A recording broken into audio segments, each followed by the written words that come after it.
نحمدہ و نصلی علی رسول الکریم اما بعد اعوذ باللہ من الشیطان الرجیم بسم اللہ الرحمن الرحیم نحمدہ و نصلی علی رسول الکریم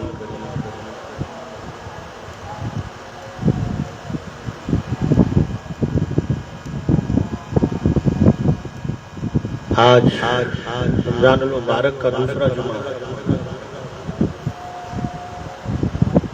اور ہمارا موضوع ہے قرآن پاک۔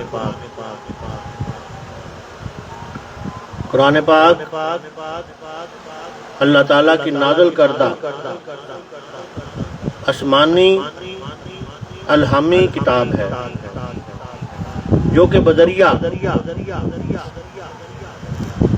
حضرت جبرائیل امین آخری زمان نبی حضرت محمد صلی اللہ علیہ وسلم کے قلب مبارک پر حلقہ کی گئی اور حضرت صلی اللہ علیہ وسلم کی زبان مبارک سے اس کا اظہار ہوا ہے، اور قرآن حکیم کو گھر میں رکھنا باعث برکت ہے، اس کا پڑھنا باعث ثواب اور اس پر عمل کرنا باعث نجات ہے۔ قرآن مجید چونکہ ہمارے عمل کے لیے آیا ہے اور مکمل ضابطہ حیات ہے، لیکن اس پر کما حقہ عمل اس صورت میں ہی ہو سکتا ہے جبکہ اسے صحیح طور پر سمجھا جا سکے۔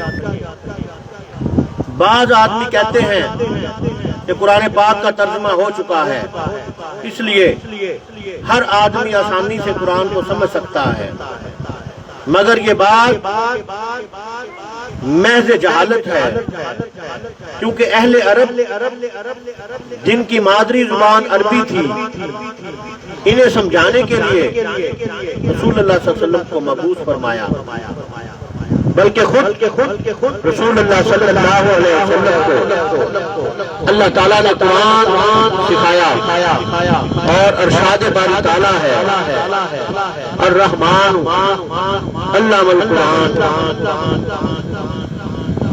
رحمان ہے جس نے آپ صلی اللہ علیہ وسلم کو قرآن سکھایا۔ باسط رسول اللہ صلی اللہ علیہ وسلم کا ایک مقصد اور فریضہ قرآن کو تلاوت فرما کر اس کا علم سکھانا اور اس کی حکمت سمجھانا قرار پایا، جیسا کہ ارشاد ہے بے شک اللہ کا بڑا احسان ہوا مومنوں پر کہ انہی میں ایک رسول بھیجا جو ان پر اس کی آیتیں پڑھتا ہے اور انہیں پاک کرتا ہے، انہیں کتاب و حکمت سکھاتا ہے، اور وہ ضرور اس سے پہلے گمراہی میں تھے۔ اور قرآن پاک میں ایک جگہ ارشاد فرمایا کہ قرآن کی کچھ آیات محکمات ہیں جنہیں آسانی سے سمجھا جا سکتا ہے، جیسے اوامر نواہی، اور کچھ آیات کچھ صحابات ہیں جنہیں سمجھنے کے لیے راسخون فی العلم یعنی پختہ علم روحانی علم والوں سے سمجھنے کی ہدایت فرمائی گئی ہے، اور پختہ علم والے متقی حضرات ہیں، ھدی للمتقین، ہدایت ہے متقیوں کے لیے۔ متقی حضرات اولیاء اللہ ہی ہیں جو صحیح طور پر قرآن کے اسرار و رموز کو سمجھ سکتے ہیں۔ اگر علماء ظاہر قرآن پاک کو کما حقہ سمجھ لیتے تو اتنے فرقے نہ بنتے۔ اتنے زیادہ فرقے بننے کی یہی وجہ ہے کہ وہ لوگ قرآن کو بجا طور پر سمجھ ہی نہ سکے، اس لیے علماء باطن اولیاء اللہ صحیح معنوں میں وارث مصلی اور وارث انبیاء ہے، ان سے ہی قرآن پاک کے اسرار و رموز حاصل ہو سکتے ہیں۔ اور اللہ تبارک و تعالیٰ نے قرآن عظیم کو نازل فرمایا، ارشاد فرمایا اس قرآن میں ہر چیز کا روشن بیان ہے، کوئی ایسی بات نہیں جو قرآن عزیز میں موجود نہ ہو، لیکن ساتھ ہی فرمایا اسے علماء باطن ہی سمجھ سکتے ہیں۔ اسی وجہ سے عوام کو علماء کو ائمہ ولایت کو سرور کائنات خاتم رسول رسالت امام صلی اللہ علیہ وسلم کی طرف رجوع کی ضرورت ہوگی۔ اور اللہ تبارک و تعالیٰ نے ارشاد فرمایا ذکر والوں سے پوچھو اگر تم نہیں جانتے کہ اہل ذکر کے پاس چلے جاؤ،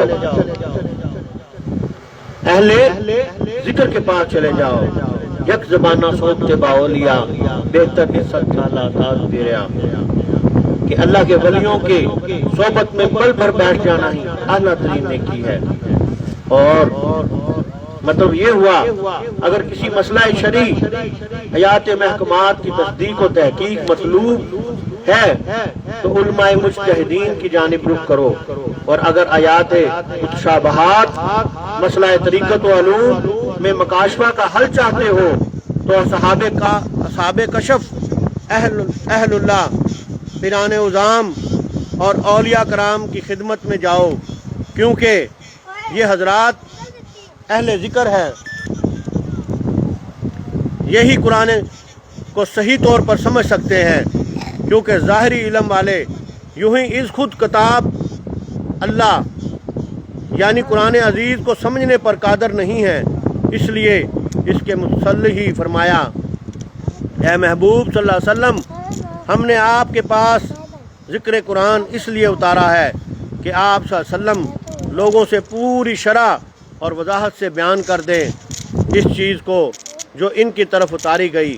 اور اللہ تعالیٰ ان دو آیات مقدسہ کے باہم ربط اور اتصال سے فہم کلام الہی کا سلسلہ منظم فرما رہا ہے کہ اے عوام بے علم لوگو، تم کلام علماء کی طرف رجوع کرو، اور اے عالموں تم ائمہ ولایت کے کلام کو دیکھو، اور اے ائمہ ولایت تم ہمارے رسول مقبول صلی اللہ علیہ وسلم کے کلام کو ملاحظہ کرو تو تمہیں ہمارا کلام سمجھ میں آئے۔ کسی شخص نے ہمارے پیر و مرشد حضرت خواجہ محمد ایوب جہانگیری سے پوچھا اگر ہم اس قرآن کو پہاڑوں پر نازل فرماتے تو وہی خوف الہی سے ریزہ ریزہ ہو جاتے، اگر آج ہم قرآن پاک کے نسخے اٹھا کر پہاڑ پر رکھ دیں تو وہ جنبش تک بھی نہیں کریں گے۔ اس کی کیا وجہ ہے؟ تو ہمارے شیخ حضرت خواجہ محمد ایوب جہانگیری نے فرمایا قرآن کے نزول کے وقت تجلی کا بھی نزول ہوتا تھا، کیا تم نے نہیں دیکھا کہ کوہ طور پہاڑ جل گیا تھا اور وہ تجلی کا اثر تھا، مگر حضرت موسیٰ علیہ السلام دیدار میں محو تھے، دنیا سے بے ہوش ہو گئے۔ نزول وحی کے وقت یہی کیفیت حضور سید عالم صلی اللہ علیہ وسلم پر ہوا کرتی تھی، کیونکہ قرآن کے نسخوں میں اللہ قرآن الفاظ قرآن ہیں اور اولیاء اللہ کے سینے دل اسرار و تجلیات الہی کے گنجینے ہیں۔ اور سلطان العارفین فرماتے ہیں جنا شیوا الف تھی پایا او کھول قرآن نہ پڑھ دے ہوں او مارن دم محبت والا دور ہویو نے پردے ہوں دوزخ بہشت غلام تنہا دے چاکیتیوں نے بھردے ہوں میں قربان تنہا تے باؤ جڑے وحدت وچ وڑدے ہوں، یعنی جن عارفین کامل نے محبوب حقیقی کو اس میں اللہ کی الف میں پایا ہے وہ تو حافظ مفسر قرآن بن گئے ہیں، انہیں قرآن پاک کھول کے پڑھنے کی احتیاج نہیں ہے۔ عارف کامل پر تمام علوم قرآن منکشف ہوتے ہیں، اور حضرت سلطان العارفین فرماتے ہیں یہ ماما لسان الغیب ہے کہ قرآن شریف کو بغیر زبان کے پڑھنا، بغیر ظاہری آنکھ کے دیکھنا اور مکان لاہوت میں پہنچنا، اس بارے میں احمق و پریشان لوگوں کے سامنے بیان دینے کی کیا ضرورت ہے۔ پھر فرماتے ہیں دونوں جہان علم قرآن کی قید میں ہیں، اور علم قرآن کلمہ طیبہ لا الہ الا اللہ محمد رسول اللہ کی طے میں ہے، اور کلمہ طیبہ اس اللہ ذات کی طے میں ہے، اور کلمہ طیبہ اور اس اللہ ذات سارے وجود کو یک بارگی پاک اور پاکیزہ بنا دیتا ہے اور وجود سے پردہ اٹھا کر دیدار سے مشرف کر دیتا ہے۔ اس پر تو تعجب نہ کر، کیونکہ علم غیب اللہ تک پہنچاتا ہے، علم اللہ کافی ہے، باقی ہوس ہے، ہر کے سوا اللہ طلب کنند اہل ہوس، جو کوئی بغیر اللہ کے طلب کرتا ہے وہ اہل ہوس میں سے ہے۔ اور رسول اللہ علیہ وسلم نے فرمایا من لی المولا فی الکل، جس کا اللہ ہے اس کا سب کچھ ہے، اس لیے مقامات بہشت دوزخ سب اس کے غلام ہیں۔ نیز سلطان العارفین فرماتے ہیں فقیر وہ ہے جو عشق وحدانیت میں فنا ہوتا ہے۔ اور میاں محمد بخش فرماتے ہیں جے کوئی غرق نہ ہویا بھائی وحدت دے دریاوے، کی ہویا جے آدم دسدا لیک نہ مرد کہاوے۔ اور الف لام میم کے بارے میں ہمارے سرکار سے کسی نے پوچھا تو آپ نے فرمایا کہ ایک دفعہ کسی آدمی نے ہم سے کہا کہ الف لام میم کہ کوئی معنی نہیں ہے۔ ہم نے اس سے پوچھا کیا یہ قرآن کے آخر میں ہے؟ وہ کہنے لگا کہ نہیں حضور، یہ تو قرآن پاک کے شروع میں ہے۔ ہم نے اسے سمجھایا کہ جو قرآن کو شروع سے ہی نہ سمجھ سکا وہ آگے کیا سمجھے گا؟ فرمایا اس سے آگے کیا آیت ہے؟ ذالک الکتاب لا ریب فیہ ھدی للمتقین، کوئی شک نہیں اس کتاب میں ہدایت ہے متقیوں کے لیے۔ جس چیز کو کوئی بھی نہ سمجھ سکے اس کا نازل کیا جانا اب سو بیکار ہے۔ لہٰذا یہ حروف مقطعات قرآن کے اسرار و رموز ہیں، انہیں ہر آدمی نہیں سمجھ سکتا، انہیں متقی حضرات ہی سمجھ سکتے ہیں۔ اس کے اسرار و رموز ان کے قلب پر القا ہوتے ہیں، اور اللہ تعالیٰ اپنے حبیب صلی اللہ علیہ وسلم کے واسطے سے بعض مقرب بندوں کو اس سے آگاہ فرماتا ہے، فرما دیتا ہے۔ لیکن یہ جو قرآن پاک کی صورتیں ایک حکمران کے دور میں پوسٹروں پر لکھی گئی، ایاک نعبد و ایاک نستعین، دکھا تیری ہی عبادت کرتے ہیں اور تجھ ہی سے مدد چاہتے ہیں، اس کو اس کی مفہوم کا ہی نہیں پتا تھا۔ اور پھر اس نے ایک اور قرآن پاک کی آیت چھوڑ دی، حدیث پاک بیان کرتا تھا، اس کے مفہوم کا پتہ نہیں ہوتا تھا۔ امر بالمعروف و نہی عن المنکر پوسٹروں پر چھپا کر وہی ناچ گانے تماشے اور مخالف حکومتوں کے خلاف بہتان بازی کرتا رہا۔ آج دیکھا تم نے اس کا انجام، اللہ نے اس رمضان کے مہینے میں اس کے ساتھ کیا کیا۔ اس لیے کہ اللہ کے غضب سے ڈرو اور قرآن پاک کی صورتوں اور آیات کو اپنے مقاصد کے لیے استعمال کرنے کی کوشش نہ کرو جن کے مفہوم کے بارے میں تمہیں پتہ ہی نہیں۔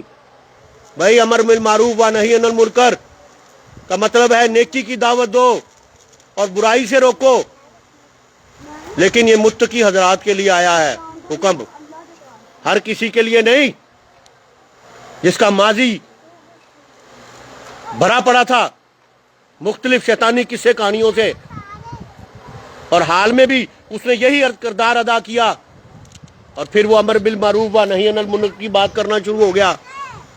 تو اس لیے اللہ نے اس کو نشان عبرت بنا دیا پورے پاکستان میں، اس کے ایک فرد کو چاروں صوبوں آزاد کشمیر اور دوسرے صوبوں میں اس کی حکمرانی کو ختم کر دیا۔ اس لیے اللہ کے عذاب سے ڈرو۔ اور اس شخص نے توہین رسالت کرنے والی کو بڑے ادب کے ساتھ بی بی کہا اور فرانس کے حوالے کر دیا، اور جنہوں نے اس گستاخانہ ملونہ کے اس جرم کے خلاف احتجاج کیا تو ان کو گولیوں کا نشانہ بنایا گیا، ان کو شہید کیا گیا، زخمی کیا گیا۔ تو یہ دیکھیں اس رمضان کے مہینے میں اللہ تعالیٰ نے اس کو کیسے پکڑا ہے۔ تو اس لیے اپنی سیاست کو اپنی سیاست کے ساتھ رکھا کرو، اللہ کی قرآن پاک کی آیتوں میں کو شامل نہ کیا کرو اپنے ذاتی مطلب کے لیے، کیونکہ سیاست تو چند دنوں کی ہوتی ہے، چند سالوں کے لیے ہوتی ہے، اور قرآن تو قیامت تک کے لیے آیا ہے، اور ہدایت ہے متقیوں کو۔ یہ یاد رکھے، متقی پرہیزگاروں کو، ہر کے لیے حکم نہیں ہے، یہ تو نبیوں کے لیے حکم آیا، انہوں نے کی ہے امر بالمعروف و نہی عن المنکر، ان کے صحابہ نے کی ہے، ان کے آل اولاد نے کی ہے جو متقی اور پرہیزگار تھے، انہوں نے پیغام دیا ہے یہ۔ انہوں نے برائی کو روکا ہے ہاتھ کے ساتھ، طاقت کے ساتھ، زبان کے ساتھ، نہیں تو ان کو دل میں برا جانا ہے۔ اس کو امر بالمعروف و نہی عن المنکر کہتے ہیں۔ ہر کسی کے لیے حکم نہیں آیا کہ ہر کوئی رات کو کرتوت اور گل کھلائے، بدکاریاں کرے، منشیات استعمال کرے، اور دن میں بیٹھ کے وہ امر بالمعروف و نہی عن المنکر کی بات کرے۔ ایسے لوگوں کی صحبت سے بچو، اور تمہیں بھی جہنم کا ایندھن بنا دیں گے۔ خود تو وہ متقی پرہیزگار ہے نہیں، خود تو شریعت پہ چلتے نہیں، دو چار قرآن پاک کی آیتوں کا ترجمہ رٹ لیا، حدیث رٹ لیا اپنے مطابق، اور پھر لوگوں کو درس دینا شروع کر دیے، اور لوگ بعد میں جا کے مذاق اڑاتے ہیں کہ رات کو تو فلاں صاحب یہ کام کر رہے تھے، فلاں دن اس نے وہاں یہ کام کیا، فلاں شادی بیاہ کے اندر انہوں نے یہ کچھ کیا، فلاں کے گھر میں فلاں کے جگہ پہ یہ کیا۔ تو بھائی بچو ان چیزوں سے، اس میں کسی کا کچھ نہیں جاتا، آپ کے کردار کا پتہ لگتا ہے، آپ کا کردار لوگوں کے سامنے ہوتا ہے، ہمارا کردار لوگوں کے سامنے ہوتا ہے، لیکن لوگ منہ پہ نہیں کہتے، پیٹھ پیچھے کہتے ہیں۔ اس لیے کوئی ایسی حرکت نہ کرو جس سے کہ تمہیں وہ لفظ دینے پڑ جائیں۔ اس لیے بھائی اللہ سے توبہ کرو، اور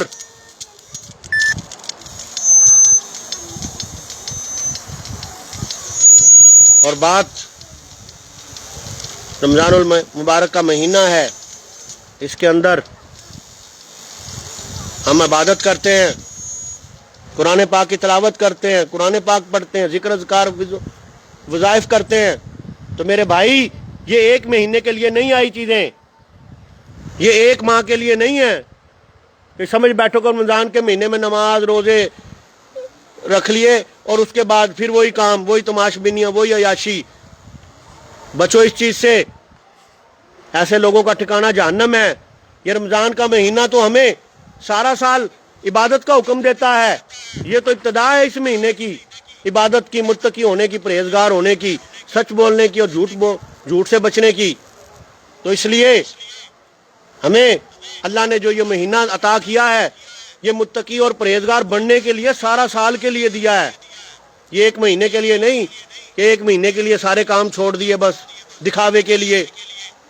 دکھاوا ہے، ریاکاری ہے، یہ دھوکہ ہے یہ، اور اس کے بعد پھر وہی کام کرنا شروع کر دیے۔ کیا وہ اللہ کے عذاب میں پکڑے نہیں جائیں گے؟ کیا وہ اللہ کی گرفت الہی میں نہیں آئیں گے؟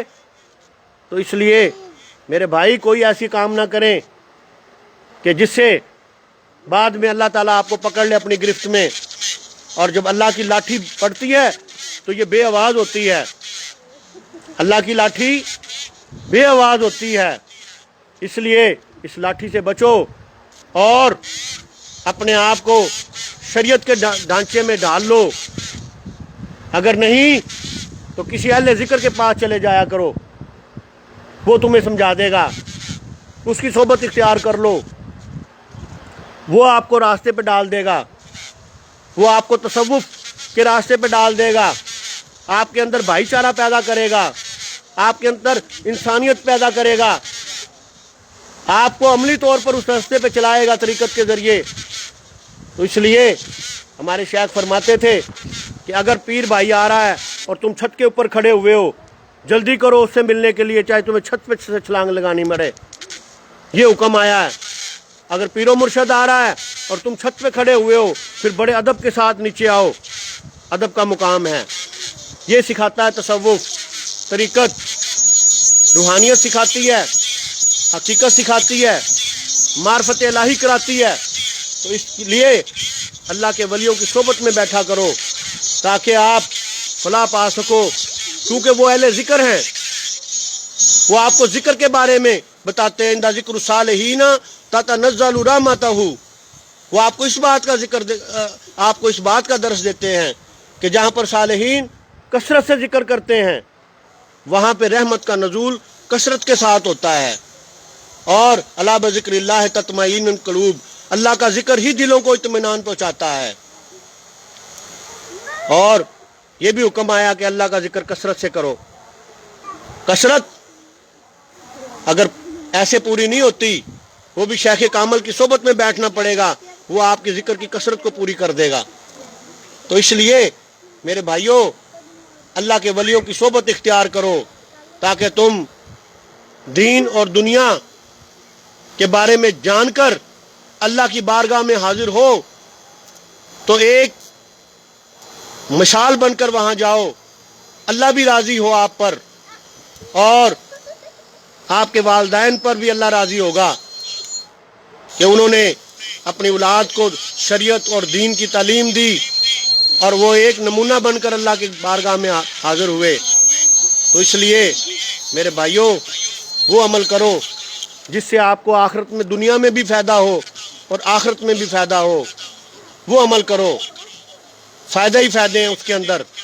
اس لیے ہمیں ایسے لوگوں کی صحبت میں نہیں بیٹھنا چاہیے جو دین پر نہیں چلتے، شریعت پہ نہیں چلتے، اپنے نفس کی خواہش کے مطابق چلتے ہیں، لوگوں میں تفرقہ پیدا کرتے ہیں، فتنہ فساد برپا کرتے ہیں، لڑائی جھگڑے کرواتے ہیں اپنی بالادستی قائم کرنے کے لیے، کیونکہ یہ شیطانی کام ہے، شیطانیت ہے یہ، اور شیطان بڑا راضی ہوتا ہے آپس میں لڑوا کر آدم کی اولاد کو، وہ بڑا راضی ہوتا ہے۔ اس لیے تو شیطان کو راضی کرنے کے لیے آپ یہ کام نہ کریں، فتنہ فساد برپا نہ کریں، لوگوں کو ناحق قتل نہ کریں، لوگوں کو ناحق قتل نہ اپنے خواہش کے مطابق نہ قتل کروائیں۔ اس لیے جو آپ کا رہبر رہنما، آپ کا شیخ کامل، آپ کا مشائخ آپ کو دین کے رستے پر لے کر آتا ہے تو آپ دین کے رستے پر چلو اور دین میں مکمل داخل ہو جاؤ۔ مکمل دین میں مکمل داخل ہونے کے لیے ہی بڑا آسان طریقہ ہے، اللہ والوں کی مجلس میں چلے جایا کرو، وہ تمہیں مکمل دین کے اندر شامل کر دیں گے، وہ آپ کو مکمل دین کے اندر شامل کر کے آپ کو رہبر و رہنما بنا دیں گے۔ وہ بھی کہ نگاہ ولی میں وہ تاثیر دیکھی، بدلتی ہزاروں کی تقدیر دیتی۔ اللہ کے ولی ایک ہی نگاہ میں ہزاروں لاکھوں کی تقدیریں بدل دیتے ہیں، جیسے خواجہ غریب نواز، خواجہ معین الدین چشتی اجمیری رحمۃ اللہ علیہ مدینے سے چلے امر بالمعروف و نہی عن المنکر کرتے ہوئے، لوگوں کو اچھائی کی بات بتاتے ہوئے اور برائی سے روکتے ہوئے ہندوستان میں پہنچے۔ اجمیر شریف کے مقام پر گرمی کی بڑی شدت تھی تو آپ نے پانی مانگا، حکومت تھی اس وقت پرتھوی راج چوہان کی، اس کے فوجیوں نے پانی نہیں دیا آپ کو، تو آپ کے جو ساتھی تھے پیاس میں بہت بلبلا رہے تھے، تو آپ نے انا ساگر تھا غالباً تالاب پرتھوی راج چوہان کے گھوڑوں کا، انہوں نے پانی مانگا، انہوں نے کہا نہیں، اس میں تو پرتھوی راج چوہان کے گھوڑے پانی پیتے ہیں، فائٹر گھوڑے جو ہیں ان کے لیے ہے یہ۔ آپ نے اس کے اندر گڑوی ماری پانی کے اندر اور وہ تالاب سوکھ گیا۔ آپ نے اپنے ساتھیوں کو دیا پانی، انہوں نے پیا، اور جب پرتھوی نے اپنے گھوڑوں کو بگایا، کسی جانا تھا اس نے کسی محاذ پہ، تو اس کے فوجی نے بتایا کہ جناب انا ساگر سوکھ گیا ہے، تالاب سوکھ گیا، پانی کا ایک بوند کا قطرہ تک نہیں ہے۔ اس نے کہا یہ کیسے ہوا؟ اس نے کہا کہ چند کچھ درویش آدمی تھے، انہوں نے پانی مانگا تھا، ہم نے نہیں دیا، انہوں نے گڑوی ماری اس کے اندر اور تالاب سوکھ گیا۔ پرتھوی نے کہا کہ بلاؤ ان کو، آپ کو بلایا گیا دربار میں، اس نے کہا کہ آپ نے یہ کیا کیا؟ تو آپ نے فرمایا کہ اللہ کے بندوں کو پانی کی پیاس تھی، ہم نے ان سے پانی کی طلب کی، انہوں نے انکار کر دیا، اور اللہ نے یہ گوارا نہیں کیا کہ اس کے بندے پیاس کے اندر مل کے تڑپے، تو ہم نے وہ پانی ان کو پلا دیا۔ اس بات پر وہ بہت غصے میں آیا۔ آپ نے فرمایا پرتھوی آج تمہیں شکست ہو سکی ہے، اور اللہ کا دین یہاں پر غالب آ چکا ہے. تو اس نے بڑے تکبرانہ انداز میں کہا. آپ نے فرمایا کہ کلمہ پڑھ لو تمہاری یہ سلطنت قیامت تک قائم رہے گی. اس نے بڑے مغرور اور تکبرانہ لہجے میں بات کی کہ میری سلطنت اتنی بڑی ہے کہ سورج بھی غروب نہیں ہوتا.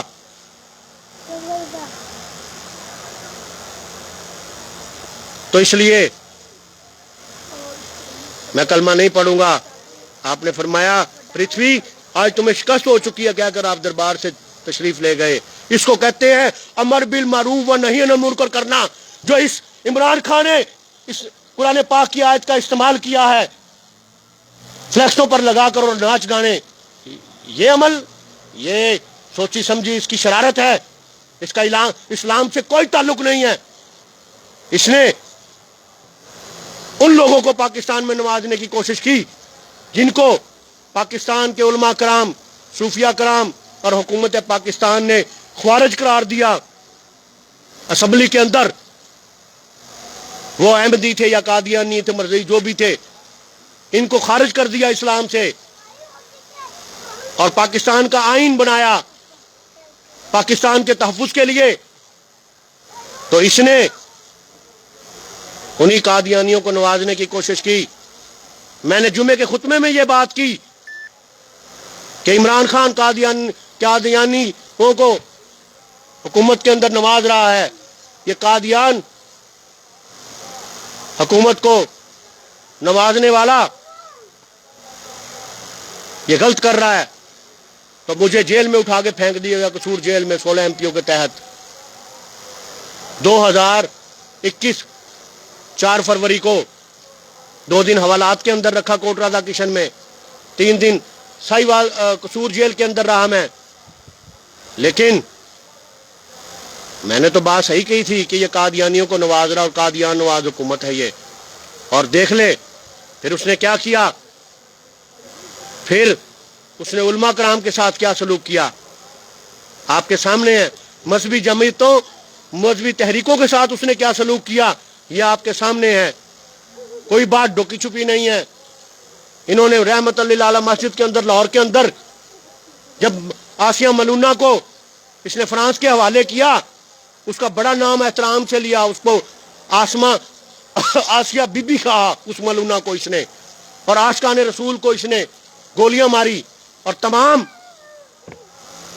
مسالک کے علماء مشائخ نے اس کے اس عمل کو شیطانی عمل قرار دیا اور اس نے بہت سارے علماء کو شہید کروایا, بہت سارے طالب علماء کو اس نے گولیاں چلوائی اور شہید کروایا. اس کی اس حکومت کے اندر مولانا سمیع الحق کو شہید کروایا گیا. اس کی اس حکومت کے اندر مولانا حضرت خادم حسین رضوی کو پابند سلاسل کیا گیا, ان کو اذیتیں تکلیفیں پہنچائی گئی اور ان کے طالب علم کو, ان کے تحریکیوں کو شہید کیا گیا, زخمی کیا گیا, ان کو جیلوں کے اندر پھینکا گیا, پابند سلاسل کیا گیا. تو آج دیکھ لیں اس کا انجام. اللہ نے رمضان کے مہینے میں کیا کیا کہ پورے پاکستان میں تمام اسمبلیوں سے اس کی باقیات کو ختم کر دیا. خود یہ بھاگا, اسمبلی کے اندر نہ گھس سکا. سائیں آصف زرداری نے اس کے خلاف عدم اعتماد کا اعلان کیا 8-9 مہینے پہلے کہ ہم اس کے خلاف عدم اعتماد لے کے آئیں گے.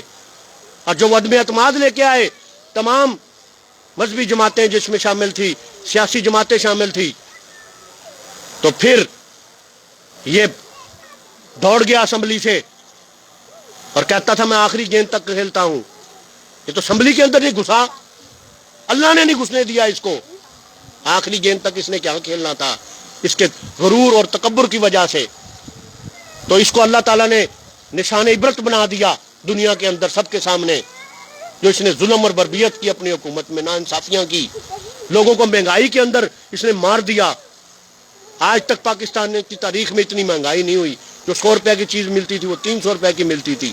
اور پھر یہ بھی کہتا تھا کہ 200 روپے کا پیٹرول ہوگا تو تب پھر بھی میری حکومت, میری عوام خرید لے گی. اس کو جاہل انسان سے پوچھے کہ 200 روپے کا پیٹرول ہوگا تو اس میں مہنگائی کتنی ہوگی,